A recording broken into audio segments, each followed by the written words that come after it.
This is literally my third time trying to record this for y'all, but third time's a charm. Over here on my platform, you all have heard me time and time again speak on karma. How she's a real bitch and she never forgets, she never misses, and she always comes back to collect. So we're going to talk about karma a little bit today. In doing so, we're going to have to first travel back to June of 2018. When a 15-year-old boy by the name of Junior was unalived at a bodega in the Bronx by a bunch of knife and machete-wielding nut jobs. Before we get into things, everything is alleged. I'm giving my fair use warning, and I am giving my trigger warning. This is a heinous crime. So if you are easily triggered, please click off now.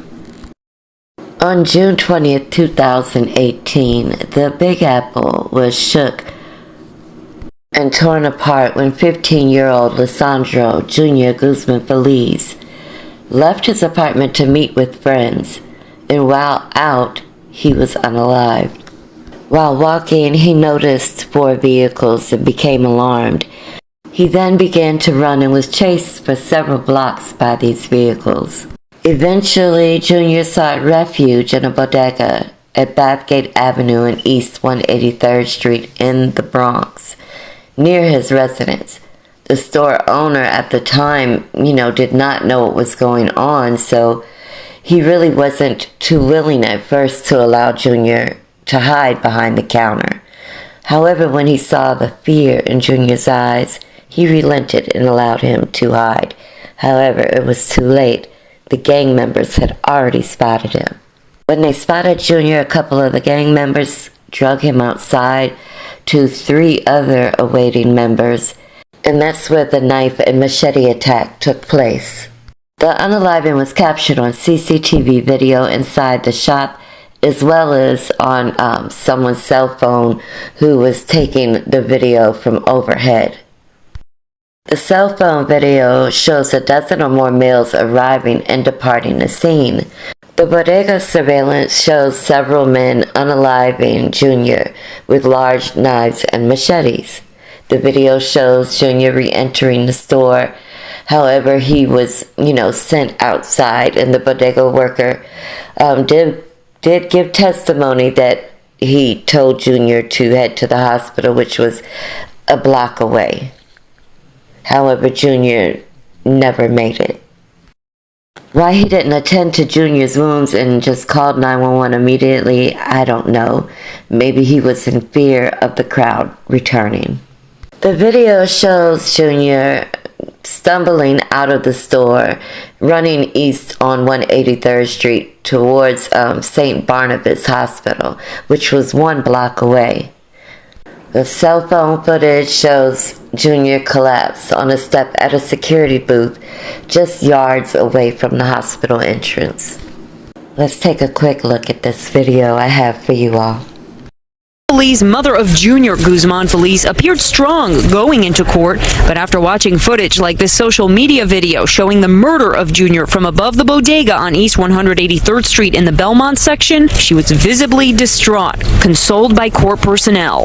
The poor thing is hysterical, crying, looked like she was going to pass out, and I just hope to God that she'll be okay. The trial comes almost 1 year after 15-year-old Junior was chased down by a group of alleged members of the Trinitarios gang. Junior tried to hide in the bodega, but was dragged out and attacked with knives and a machete, thought to be a member of the rival Sunset gang.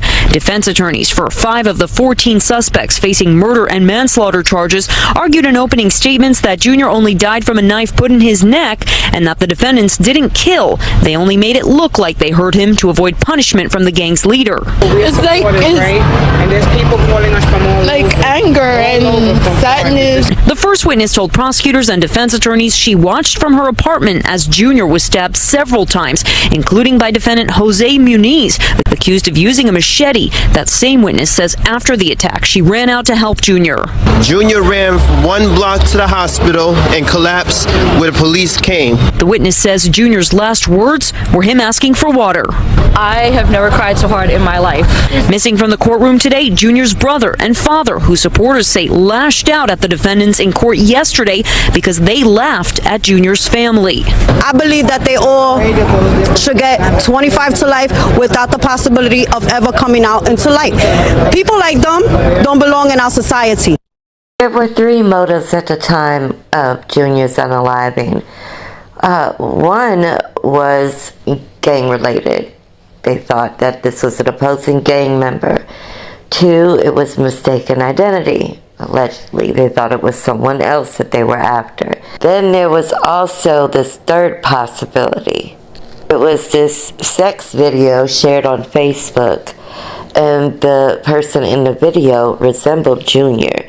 And from my understanding, the girl who said that it is Junior, instead of placing the blame on the actual boy, that her brother was a part of this gang.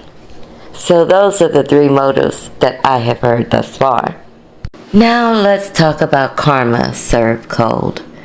One of the cowardly thugs who viciously beat 15-year-old Junior to death in a Bronx bodega was found dead in his cell in an upstate prison.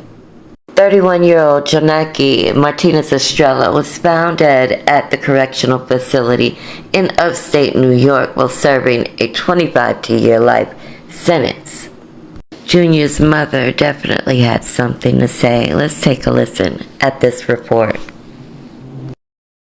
Well, a gang member convicted of killing 15-year-old Lesandro Jr. Guzman Feliz in 2018 has died at a New York correctional facility just 1 month after he was resentenced for the killing.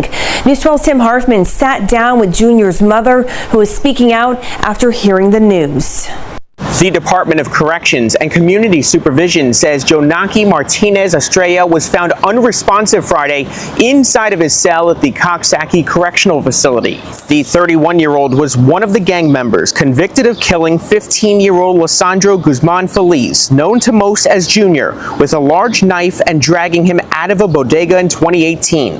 Martinez-Estrella was convicted of second-degree murder, second-degree conspiracy, and second-degree gang assault. He was just resentenced last month to 25 years to life with the possibility of parole. Junior's mother says although she will never get her son back, hearing that Martinez-Estrella is dead brings her peace. The gang doesn't have no more choices, only running 2 ways, jail or cemetery.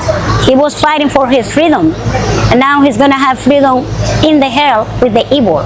So far, officials have not released Martinez-Estrella's cause of death. In Belmont, Tim Harfman, News 12 The Bronx. I remember back when this case was going on, there were whispers then of revenge happening on behalf of Junior whenever their sentences are given. And it looks like that has happened with one of the people that unalived Junior. And what do I have to say about that? 1 down, 13 more to go. I do hope his mother at least had 1 good night of rest. Those same family members that sat in the court laughing at the victim's family. Now you're crying, aren't you? Laugh now, cry later. Please make sure you like, share, comment. Make sure you are definitely subscribed. Hit that notification bell. Set it to all so you'll be notified anytime I go live, upload, or premiere. Please be kind to one another. Unapologetically Mika, out.